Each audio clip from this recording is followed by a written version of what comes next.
En la primera parte de esta serie aprendimos cómo los carbohidratos secuestran el páncreas endocrino. Aprendimos que la insulina bloquea la quema de grasa con una arquitectura redundante a prueba de fallos. Y aprendimos que ese bloqueo deja una huella epigenética que tarda meses en borrarse.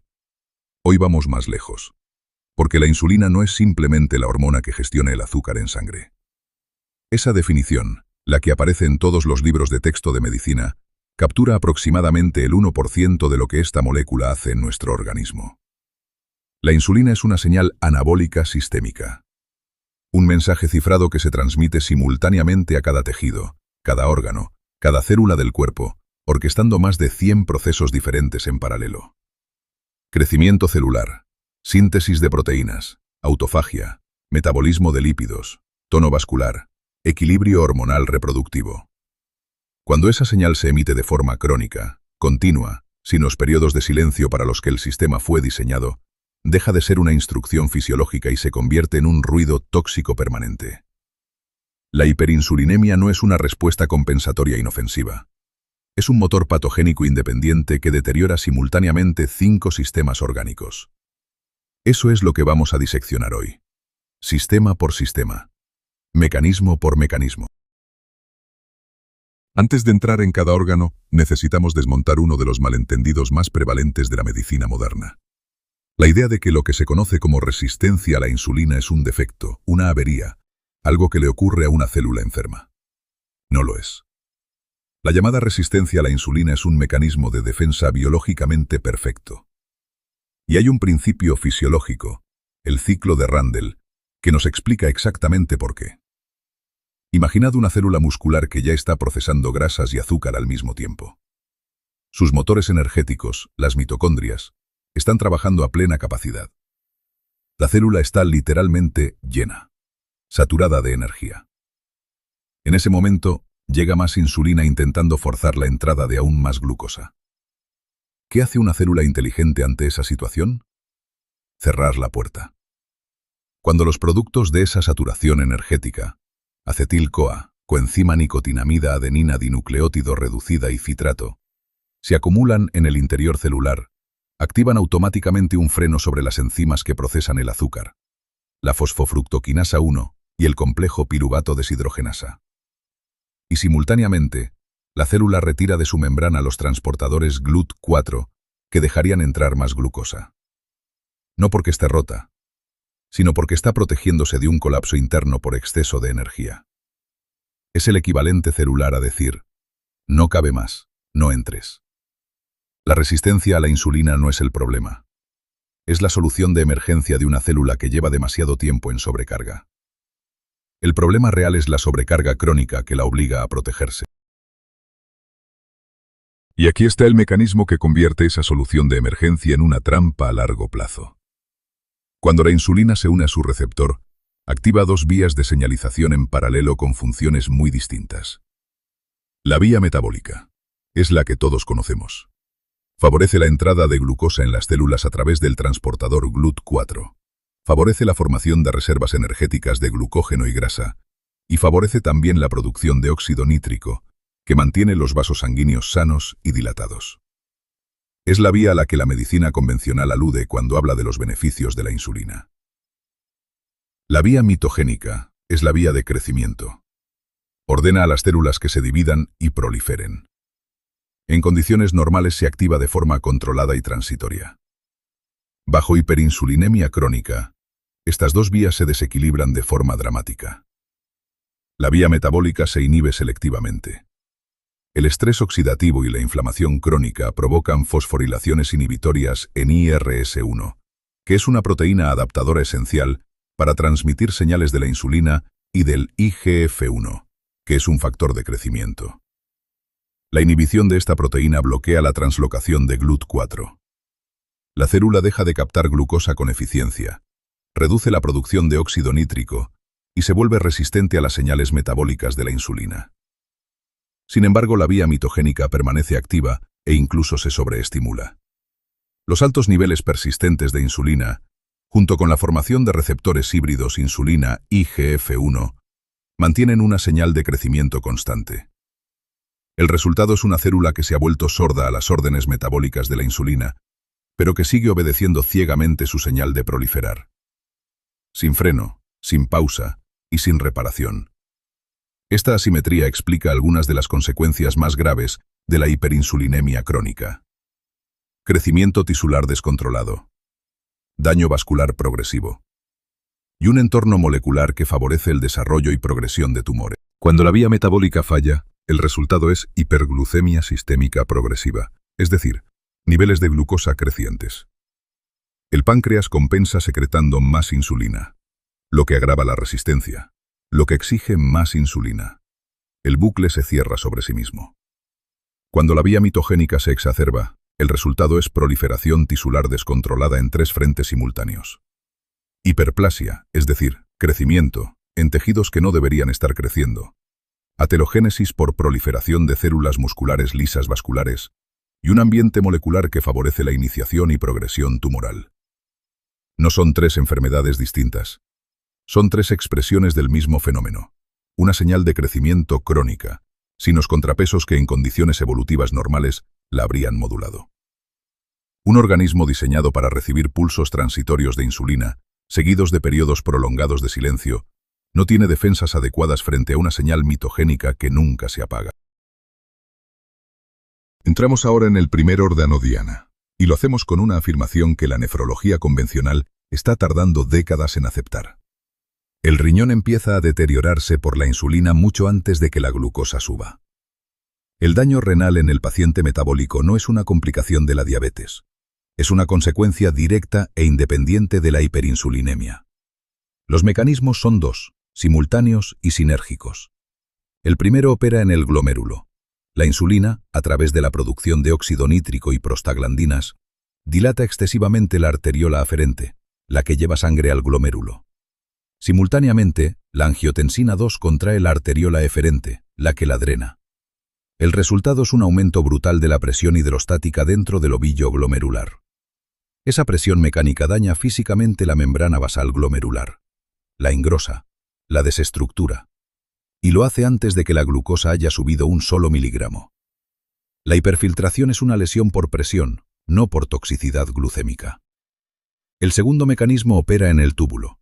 La insulina hiperactiva las quinasas que fuerzan la reabsorción de sodio a través de 3 transportadores en cascada. El sodio retenido arrastra agua. El volumen plasmático se expande. Y esa expansión de volumen genera hipertensión arterial secundaria, no primaria, no idiopática, sino directamente causada por la insulina crónica. El efecto cascada es implacable. Retención de sodio, aumento de volumen plasmático, hipertensión arterial secundaria. Un proceso que ocurre silenciosamente, con creatinina normal, con analítica renal aparentemente impecable, durante años. Esta es la anatomía del daño desde dentro de la nefrona.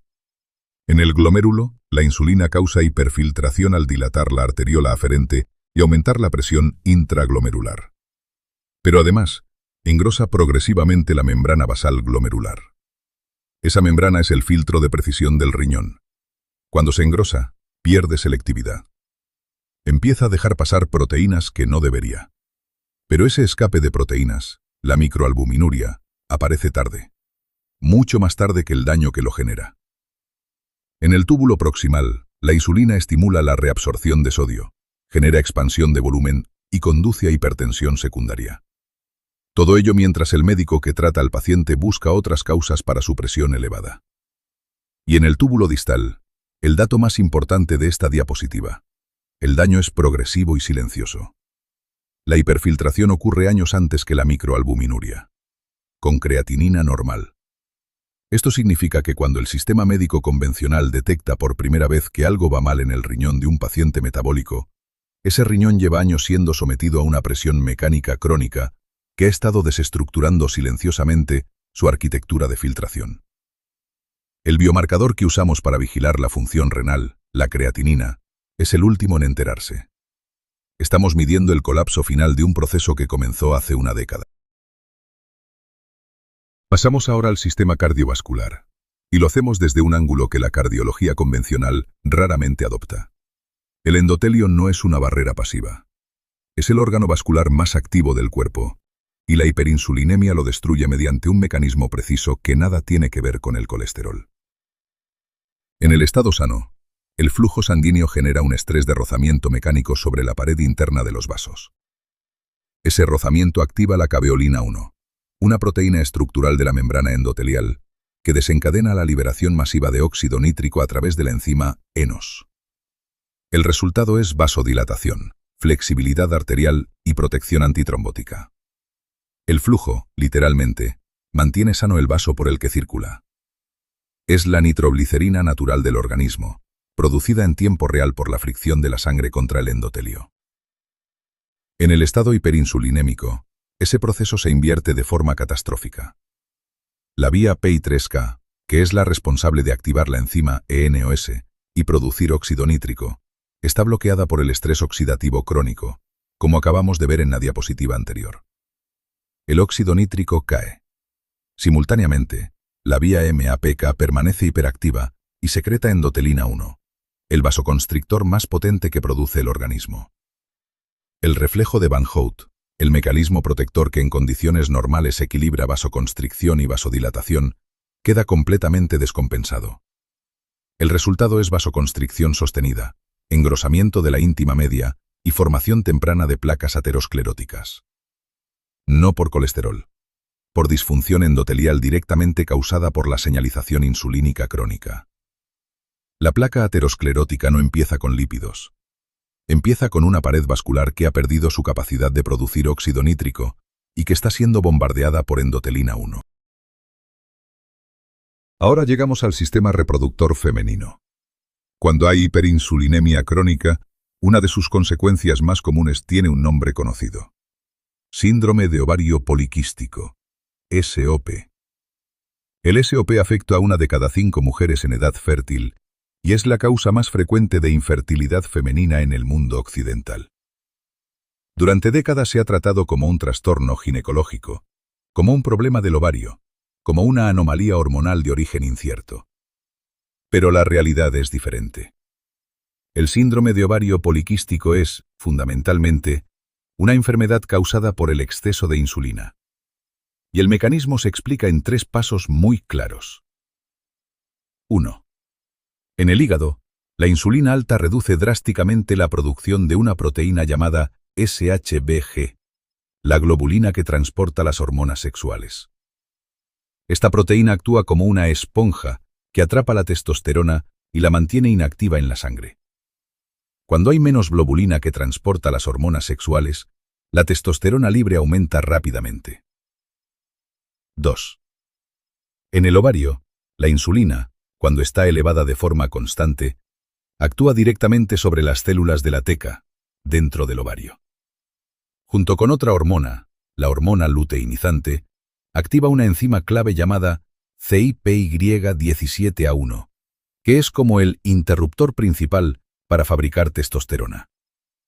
Como resultado, el ovario empieza a producir mucha más testosterona de la necesaria. Y aquí está la clave que explica por qué el síndrome de ovario poliquístico es tan específicamente una enfermedad insulínica. Las células de la teca ovárica mantienen su sensibilidad a la insulina incluso cuando el tejido muscular ya se ha vuelto resistente. El ovario no desarrolla resistencia. Sigue recibiendo y respondiendo al mensaje insulínico mientras el resto del organismo lleva años ignorándolo. Es decir, recibe una señal constante de produce más testosterona. 3. El resultado final. Menor SHBG supone más testosterona libre y más producción de testosterona en el ovario. Esto desemboca en un exceso importante de testosterona circulando en la sangre. Este exceso de hormonas masculinas interfiere con el desarrollo normal de los folículos en el ovario, provoca que muchos folículos se atrofien prematuramente y genera la anovulación, falta de ovulación, que es el principal problema de fertilidad en el síndrome de ovario poliquístico. En resumen, el síndrome de ovario poliquístico, más que una enfermedad del ovario, es la forma en que se manifiesta la hiperinsulinemia crónica en el sistema reproductor de la mujer. Es el ovario pagando el precio de una señal de insulina que nunca se apaga. En el hombre, la hiperinsulinemia ejerce su secuestro reproductivo por una vía diferente pero igualmente precisa. El mecanismo central es la conversión acelerada de testosterona en dihidrotestosterona, la DHT. Y la insulina actúa aquí como acelerador de ese proceso de dos formas complementarias. Por un lado, la hiperinsulinemia crónica estimula la actividad de la 5-alfa reductasa, la enzima que convierte testosterona en DHT. Por otro, el exceso de tejido adiposo visceral, consecuencia directa de la hiperinsulinemia, aumenta la actividad de la aromatasa, que convierte testosterona en estradiol, reduciendo los niveles totales de testosterona disponible y desequilibrando el ratio testosterona sobre estrógenos. La DHT es 3 veces más potente que la testosterona en sus efectos sobre los tejidos andrógeno dependientes. Y tiene 2 dianas principales que producen 2 patologías que el sistema médico convencional raramente conecta con su causa metabólica común. La primera diana es la próstata. La DHT es el principal estímulo proliferativo del tejido prostático. La hiperplasia prostática benigna, ese agrandamiento que afecta a más de la mitad de los hombres mayores de 50 años y que la urología trata con bloqueadores hormonales o cirugía, tiene un componente metabólico central que rara vez se aborda. Es en gran medida una consecuencia de la sobreconversión androgénica impulsada por años de hiperinsulinemia. La segunda diana es el propio eje hormonal masculino. El hipogonadismo metabólico, el déficit de testosterona de causa no primaria sino metabólica, es hoy una epidemia silente en hombres de mediana edad. No es una consecuencia inevitable del envejecimiento. Es la consecuencia predecible de un eje hipotálamo-hipofisario gonadal que ha sido desregulado metabólicamente durante años. GnRH, hormona liberadora de gonadotropinas, alterada. Hormona luteinizante desregulada. Testosterona total baja. DHT elevada. Estradiol elevado. Un perfil hormonal que la medicina convencional trata con suplementación de testosterona exógena, sin abordar en ningún momento la causa raíz que lo genera. Llegamos al sistema nervioso central. Y aquí, la hiperinsulinemia ejecuta quizás su daño más sofisticado, porque lo hace mediante una paradoja. Demasiada insulina en la periferia produce demasiada poca en el cerebro. Dejad que eso aterrice un momento. El cerebro necesita insulina para funcionar. No para captar glucosa, ese es un malentendido frecuente. El cerebro capta glucosa de forma independiente a la insulina en la mayoría de sus regiones. La necesita para la plasticidad sináptica, para la memoria, para la neuroprotección, para regular la inflamación neuronal. Bajo condiciones fisiológicas normales, la insulina periférica cruza la barrera hematoencefálica mediante un sistema de transporte activo y regulado. Pero cuando la insulina periférica está crónicamente elevada, ese sistema de transporte se satura y se regula a la baja. El cerebro recibe menos insulina cuando más hay en la sangre. Es un mecanismo de protección. Pero hay un segundo mecanismo, más específico y más demoledor. Existe en el organismo una enzima llamada IDE, la enzima degradadora de insulina. Su función es degradar y eliminar la insulina una vez que ha cumplido su función. Pero esta enzima tiene un segundo sustrato con el que comparte afinidad estructural. El beta-amiloide, el péptido que se acumula en forma de placas seniles en el cerebro de los pacientes con Alzheimer. En condiciones normales, la enzima degradadora de insulina gestiona ambos sustratos. Degrada insulina y mantiene limpio el cerebro de beta-amiloide. Bajo hiperinsulinemia crónica, la IDE está permanentemente ocupada procesando el exceso de insulina periférica que llega al cerebro. No tiene capacidad para hacer su segundo trabajo. El beta-amiloide deja de ser degradado con la eficiencia necesaria. Se acumula. Forma oligómeros. Forma placas. El Alzheimer no surge de la nada. Surge, en una proporción significativa de casos, de un cerebro que lleva años con su sistema de limpieza secuestrado por el exceso de insulina que producimos no solo cada vez que comemos carbohidratos, sino cuando comemos frecuentemente. La denominación diabetes tipo 3 no es una metáfora. Es una descripción mecanicista de un proceso preciso y verificable. El segundo mecanismo de daño cerebral opera en el interior de la neurona y afecta a su arquitectura física más fundamental. Las neuronas, a diferencia de casi cualquier otra célula del organismo, tienen axones, prolongaciones que pueden medir hasta 1 metro de longitud en las neuronas motoras. Mantener esa estructura requiere un sistema de transporte interno extraordinariamente preciso. Ese sistema son los microtúbulos, y la proteína que los estabiliza y organiza se llama tau. En condiciones normales, la vía PI3K-AKT mantiene activa una quinasa llamada AKT, que fosforila e inhibe la enzima GSK3-beta, manteniéndola bajo control. Cuando GSK3-beta está desactivada, permite que la proteína tau funcione correctamente como estabilizador de los microtúbulos. Bajo resistencia insulínica cerebral, la vía PI3K-AKT está bloqueada. AKT deja de inhibir a GSK3-beta. Y esta, liberada de su freno, se vuelve hiperactiva. Lo que ocurre a continuación es el colapso estructural que vemos en esta diapositiva. GSK3-beta hiperfosforila la proteína tau en posiciones específicas. La serina 396 y la serina 400. Una tau hiperfosforilada pierde su afinidad por los microtúbulos. Se desprende. Y los microtúbulos, sin su proteína estabilizadora, se desintegran. La autopista de transporte axonal de la neurona colapsa. Los nutrientes, las señales, los neurotransmisores que viajaban por esa autopista dejan de llegar a su destino. La sinapsis pierde plasticidad. La neurona pierde función. Y eventualmente, muere.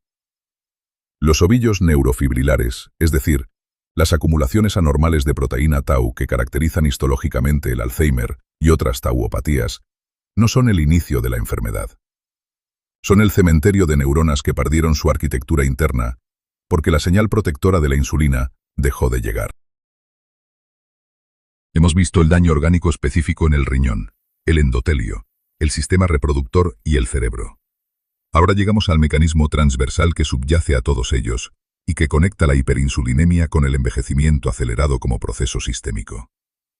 El protagonista es mTORC1, la quinasa que actúa como sensor maestro de abundancia energética en la célula. Cuando hay energía disponible, mTORC1 se activa. Y cuando mTORC1 está activo, envía una instrucción clara y prioritaria: crecer, sintetizar proteínas, proliferar. Y simultáneamente envía otra instrucción, igualmente clara: no limpiar. La autofagia, el sistema de reciclaje y reparación celular, queda suprimida mientras mTORC1 está activo. No puede coexistir el modo crecimiento con el modo reparación. Son mutuamente excluyentes. Bajo hiperinsulinemia crónica, mTORC1 está permanentemente activado. Y eso significa que la autofagia está permanentemente suprimida. Las consecuencias se despliegan en 4 pasos encadenados que aparecen en esta diapositiva. Primero, la hiperactividad de mTORC1 suprime la formación de autofagosomas, las vesículas que recogen el material celular dañado para su reciclaje. Los desechos se acumulan. El retículo endoplasmático se sobrecarga. Segundo, los autofagosomas que logran formarse no se fusionan correctamente con los lisosomas, impidiendo la degradación del material recogido. Tercero, los propios lisosomas pierden capacidad funcional. Se acumulan agregados proteicos. Los orgánulos disfuncionales persisten donde deberían haber sido reciclados. Cuarto, la célula, incapaz de repararse, incapaz de renovarse, llega antes al límite de Hayflick. Y cuando lo alcanza en ese estado de deterioro acumulado, no muere limpiamente. Entra en senescencia. Se convierte en una célula zombie que secreta SASP, el perfil inflamatorio que ordena a las células vecinas que también se deterioren. El envejecimiento acelerado que vemos en la práctica clínica en pacientes metabólicos no es misterioso. Es la suma predecible de años de autofagia suprimida, mitocondrias no renovadas, proteínas mal plegadas no recicladas y células senescentes acumuladas. mTORC1 crónico no solo bloquea la longevidad, la sustituye por deterioro activo. Y ahora llegamos a la pregunta que toda persona que ha escuchado lo que hemos explicado hoy se formula inevitablemente. ¿Se puede revertir?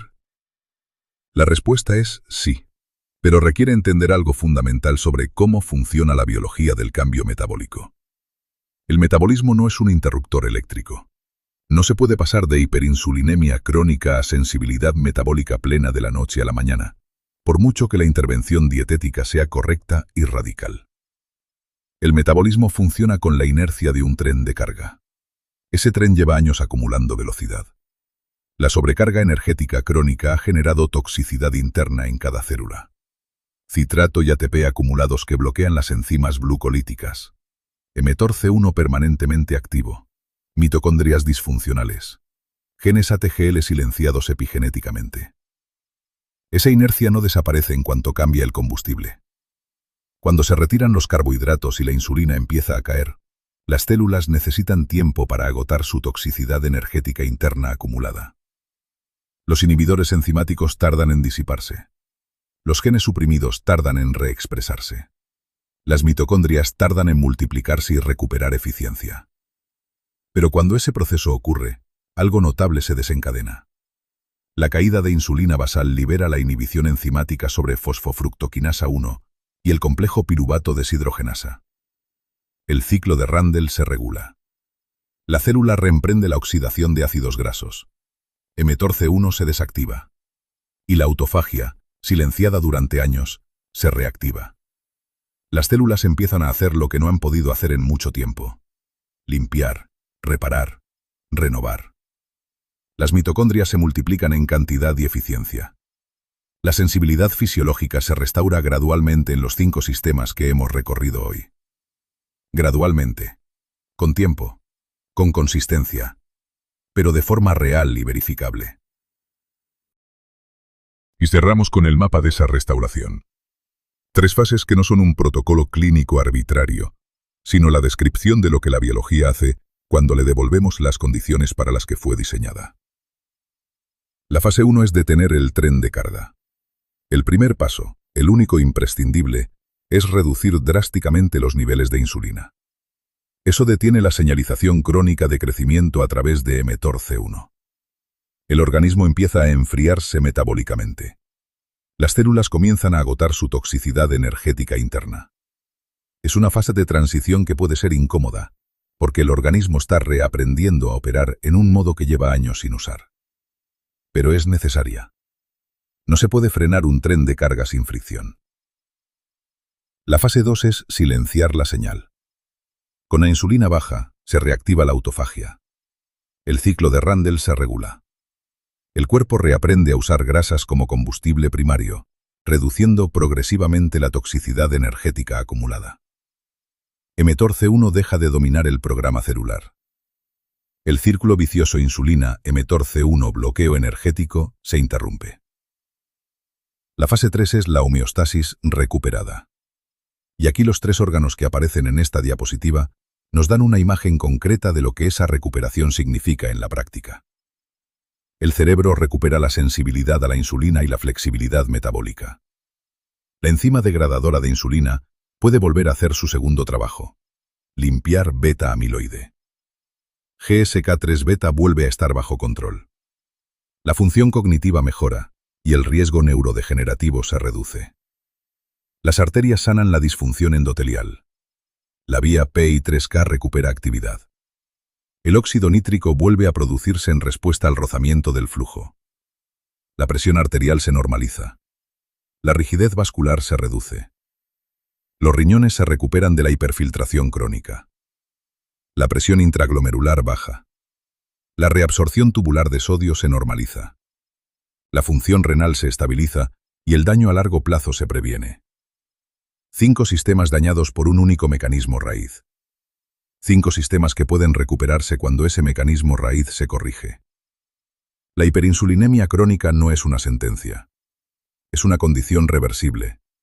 Pero solo es reversible si la identificamos correctamente, si comprendemos los mecanismos que la perpetúan, y si tenemos la honestidad de tratar la causa en lugar de gestionar indefinidamente sus síntomas. Eso es lo que esta serie de presentaciones ha intentado hacer.